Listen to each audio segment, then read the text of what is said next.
Meeting to order. Need a resolution to approve the minutes of the last meeting. John and Evelyn, all in favor?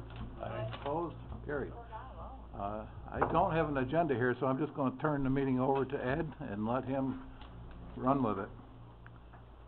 I was just reading this bankruptcy notice here. I'll turn over to Martin. That was just delivered to me here. Okay. Good morning. Wanted to start out on a good positive note and shows the recognition and the hard work that Warren County and particularly the supervisors within the Adirondack Park Agency, Fred and Evelyn and others have been doing is that yesterday I received a note from the Adirondack Association of Towns and Villages and be in communication that indicated that a recent poll of graduating students from the Adirondack Park region found that nearly 70% would consider looking for jobs in this region, and that many would consider starting a business in the Adirondacks, which are clear indications that there is a new developing attitude by our young students, graduating students. And particularly, they point out what has to be done for those improvements to turn this into reality. One is obviously good paying jobs, more year-round cultural, social, and entertainment options. And third is improved internet and cell coverage. And I don't think any of those are surprises to people sitting in this room here today. But it points out that I think that we are on target with our efforts with broadband. I think it's on target with the efforts that collectively and individually the towns within the park and those outside the park, and Queensbury has got a little bit of foot into the park agency itself, of looking to develop year-round activities.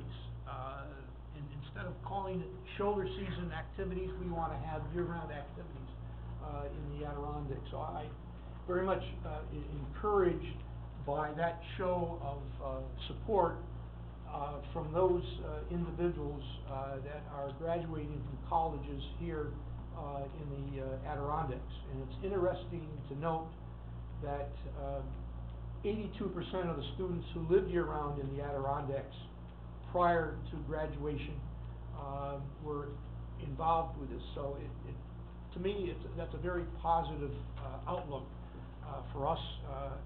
Now we just have to complete those tasks, and we have been working since our last meeting with Warren and Washington and Northern Saratoga County on continuing the final aspects of updates to our surveys for broadband and cell coverage in our areas.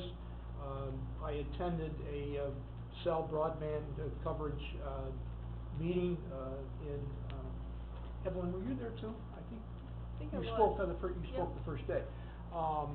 We met with officials afterwards, and it would appear that sometime in October the application will be due for cell coverage as well as improvements for broadband activities in the area.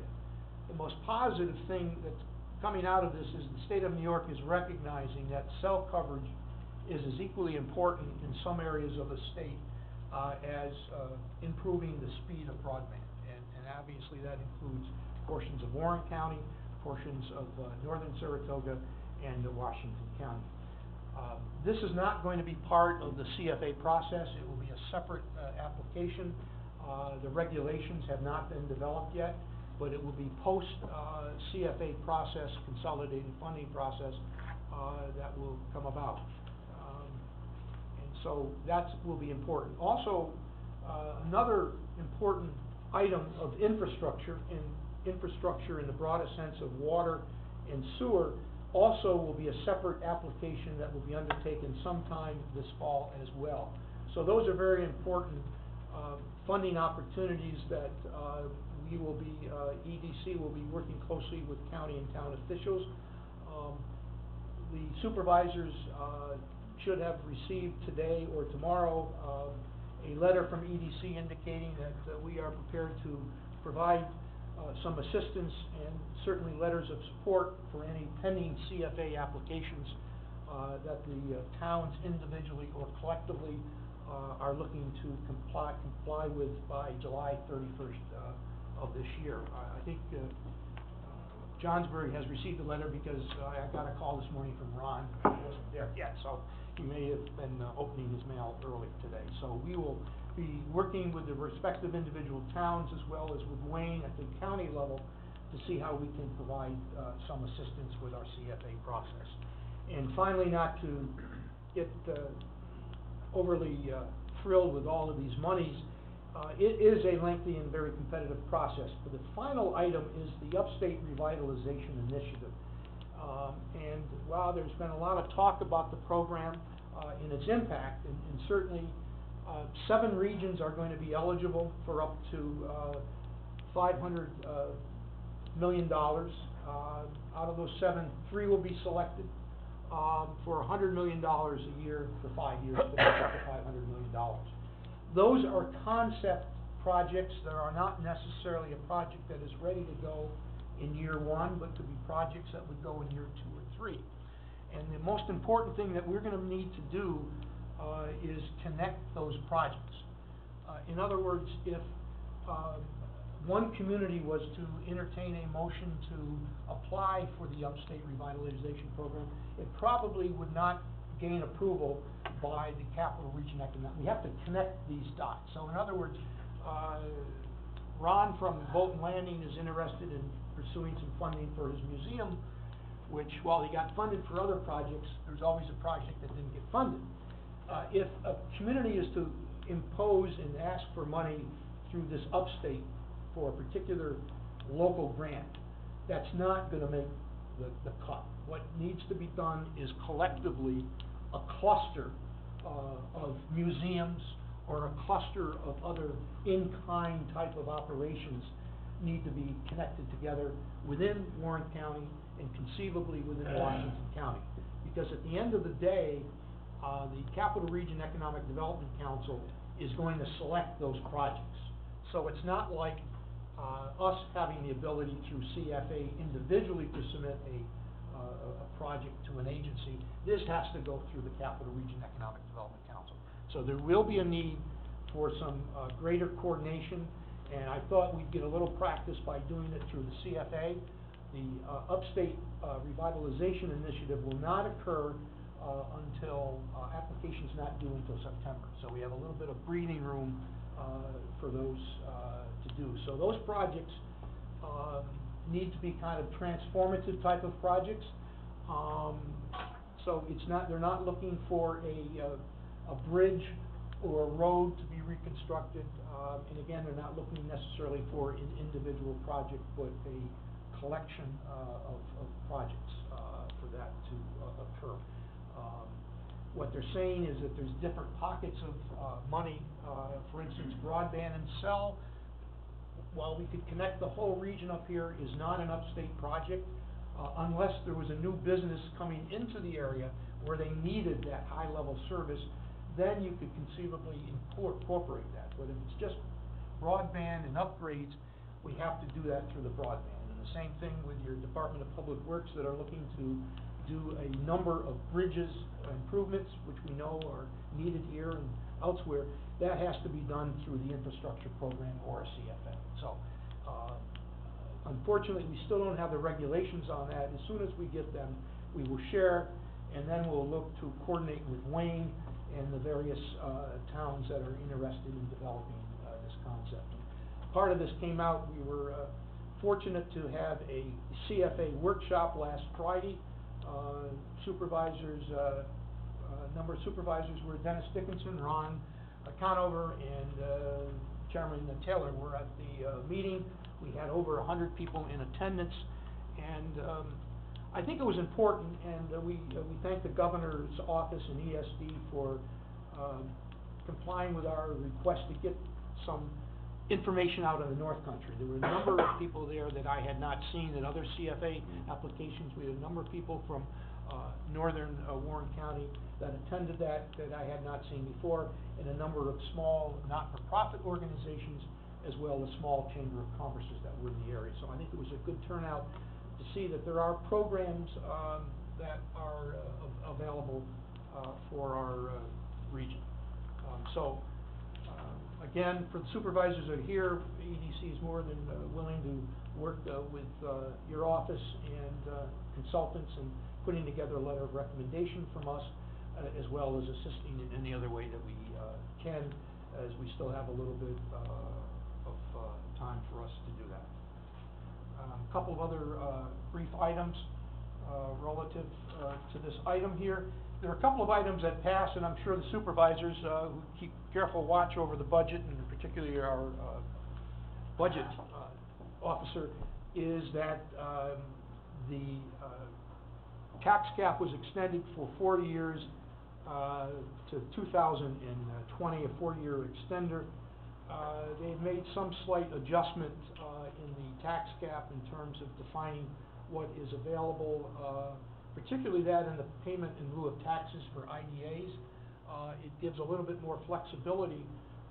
What was happening, they were not including at this current time the revenues that were coming into the IDAs. They were excluding that, but they were incorporating the restrictions on that. So in essence, it really did not balance the budget for people. And of course, the big item in there also was the additional monies that are now going to be available under the rebate for the next 4 years in the area.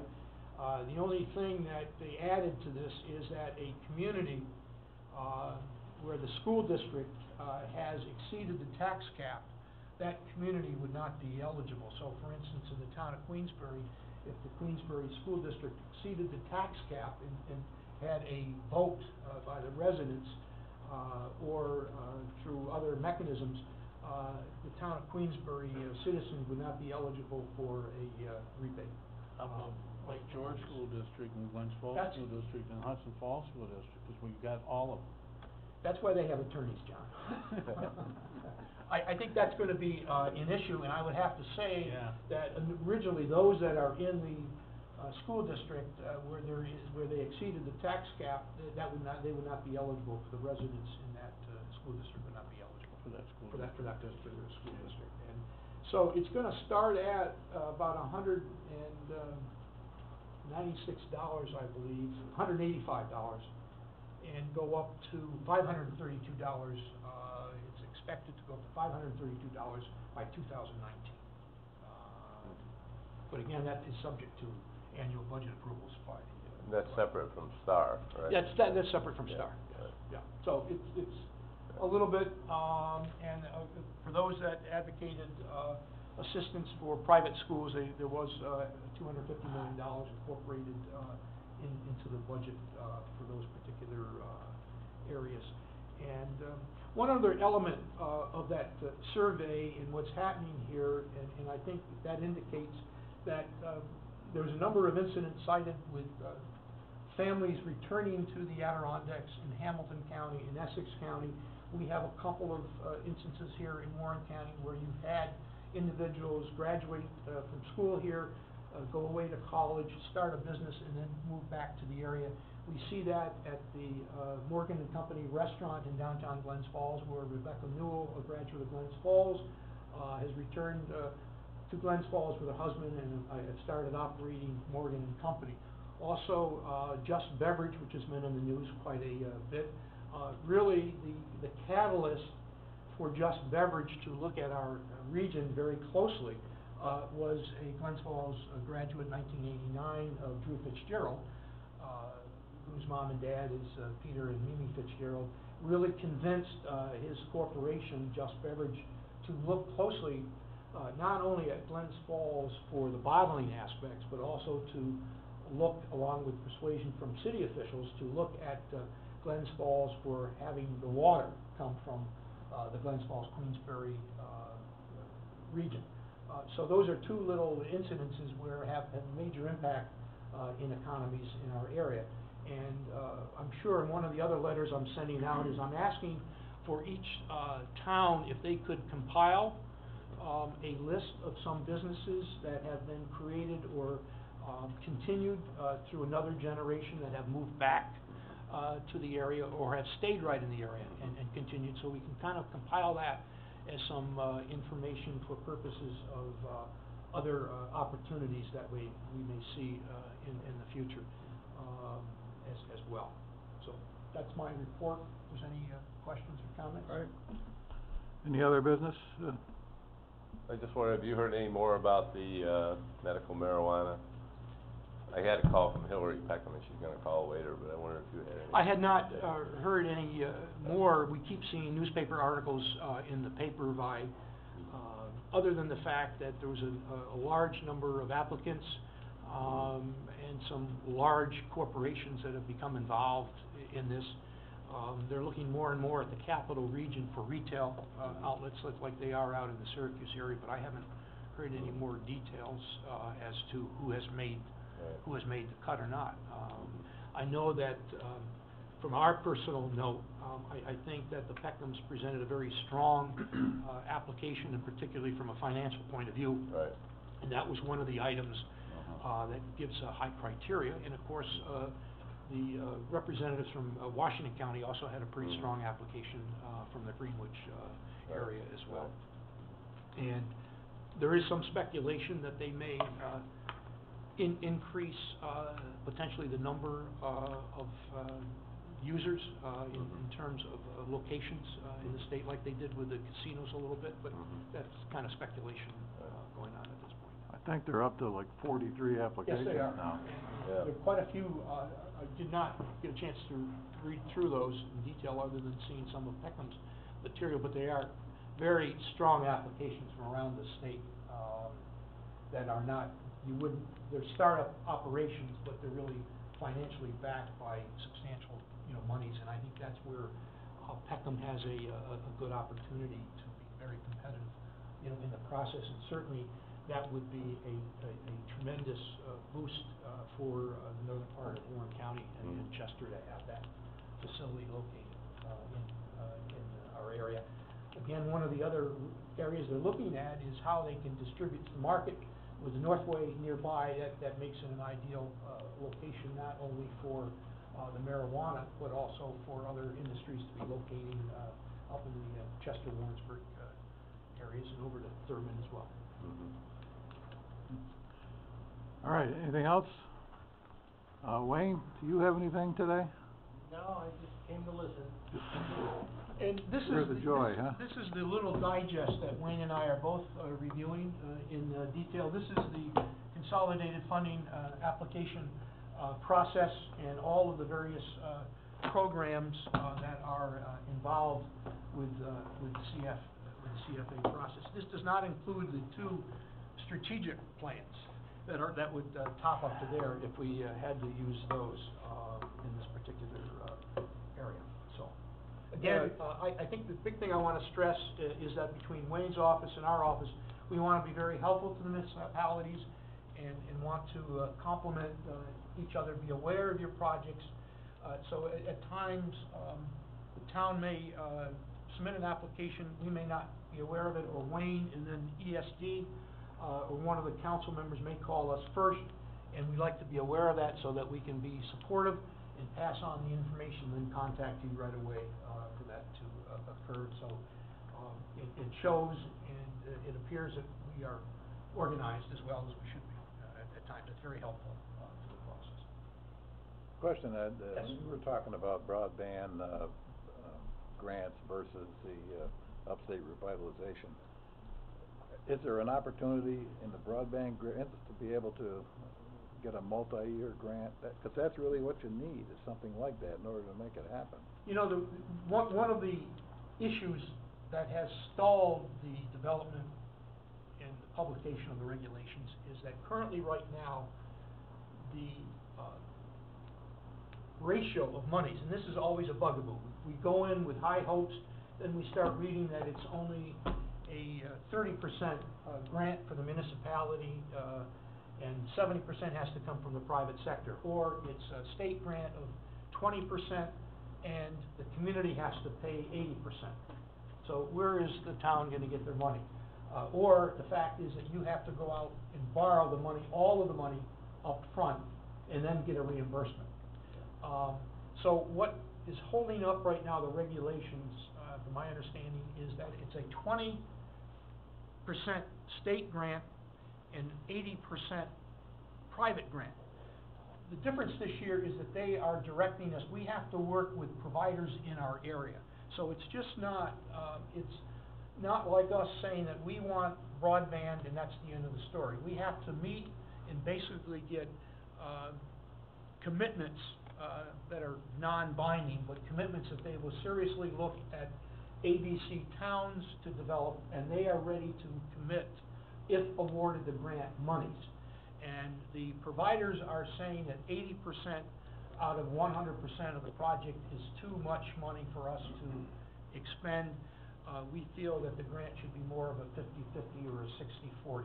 Because again, what we're asking for in saying is to go into areas that may not be profitable to the extent that other areas. We know in our area. Even if it totally covered the capital cost, the company still has to worry about, they have to maintain this stuff. That's right. If there's not enough customers. And there's been examples in our region where communities have gone out and, you know, paid Time Warner or Verizon money to lay the broadband, the fiber, and yet maybe they've only had one subscriber, two subscribers.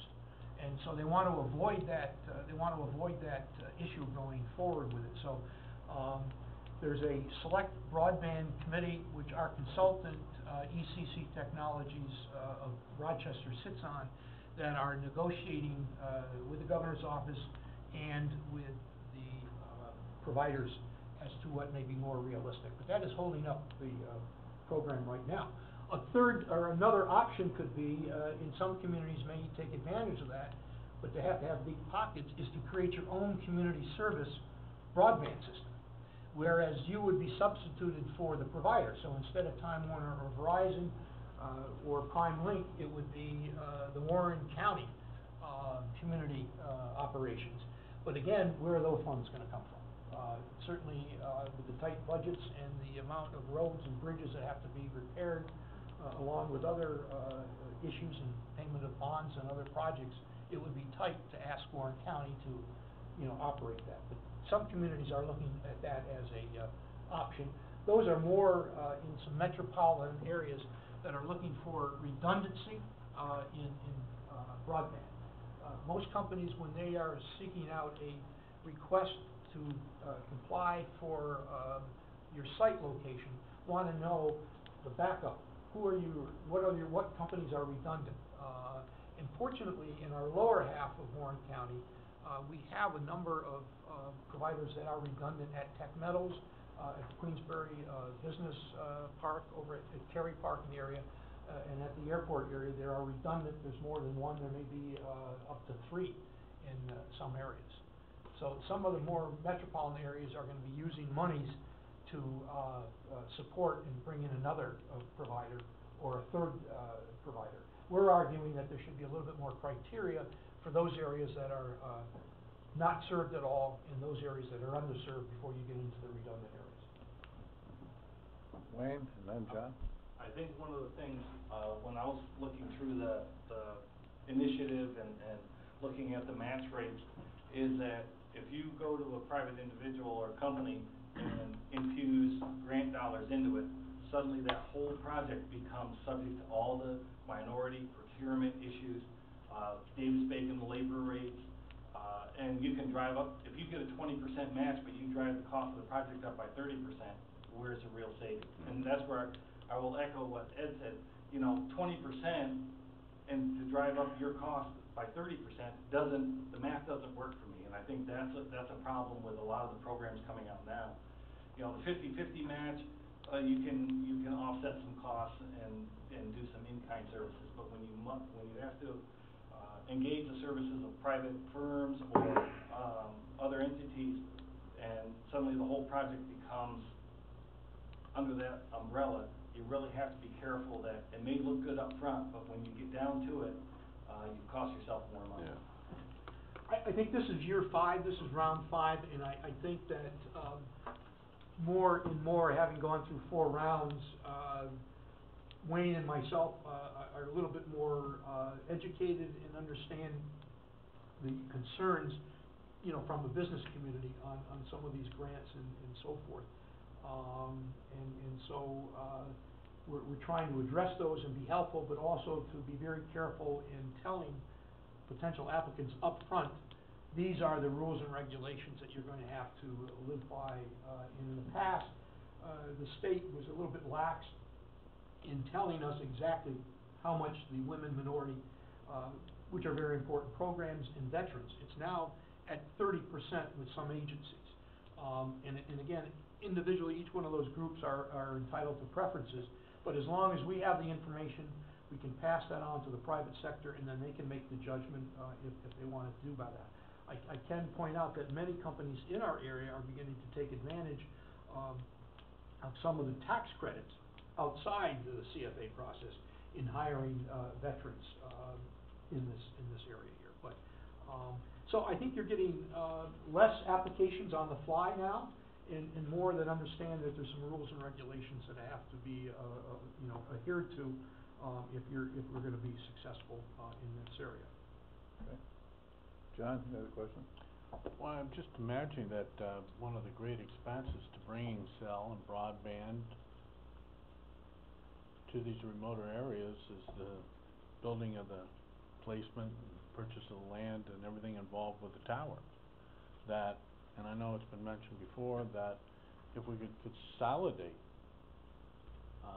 the uses for that tower, in other words, have emergency services, broadband cell on one tower, then you took that big expense away from the private enterprise, and you know, we could co-locate on a single tower and get our emergency services, get broadband, get cell. It just seems to make sense. But I also realize that grants are written a certain way, so what makes sense isn't always what can be. We are working on that, and I have to say that we're very pleased and delighted to have Brian LaFleur from Warren County really lead the charge, not only for our Gateway Council on Warren, Washington, North Saratoga, but he really actually is the expert on your 11-14 county area on emergency services, and has worked very long with Warren County, Essex County, Bill Farber, Hamilton County, and others, and pretty well have identified not only where all existing publicly owned cell towers are, but also where there are gaps in coverage in the area for the police and so forth. And so Brian has taken that knowledge and is working with us so that we, within our Warren, Washington, and Northern Saratoga Gateway Council, will put in an application with the hope that we'll be able to use the cell towers and merely have to pay for the assistance of the conduits, fiber, to the tower itself that can dramatically reduce the cost. There is some regulations through the park agency that we're trying to clarify at this point. I was just gonna say, the APA is an obstacle to that, because their rule is that the tower has to be substantially invisible, and you're dealing with something that's line of sight. So you build a tower that's just barely above the tree line, that works for one provider, but then when you try to locate multiple providers on the same tower, nobody wants to be down at the bottom, or second from the bottom, or third from the bottom. And we have had some phone conversations with APA Council, who tends to be supportive of our efforts, and our consultant has met with him a couple of times. So again, Washington County is now completing their gaps with their police emergency between the state police and the county, and that will be part. We have it all done for Warren and Northern Saratoga. I'm speaking of Northern Saratoga today, Ettenberg, Florence, and Hadley, the town of Moreau areas. And combined with that, that will be part of our study, which we have completed. All of that will be going in to sit down with providers. Then an application will be submitted to New York State for review, and again, that will happen sometime in October. So we've got some time. We've been having we're having another conference call next week, and again, I just want to acknowledge the efforts of Brian and his expertise in helping us move that aspect along, because that can be a great model and a great opportunity to save some money in the areas producing. All right, well, we did pretty good for not having an agenda. We're bumping right up against the LDC meeting now, so unless there's any other business, that's for a motion to adjourn. Evelyn and John, all in favor? Aye. Okay.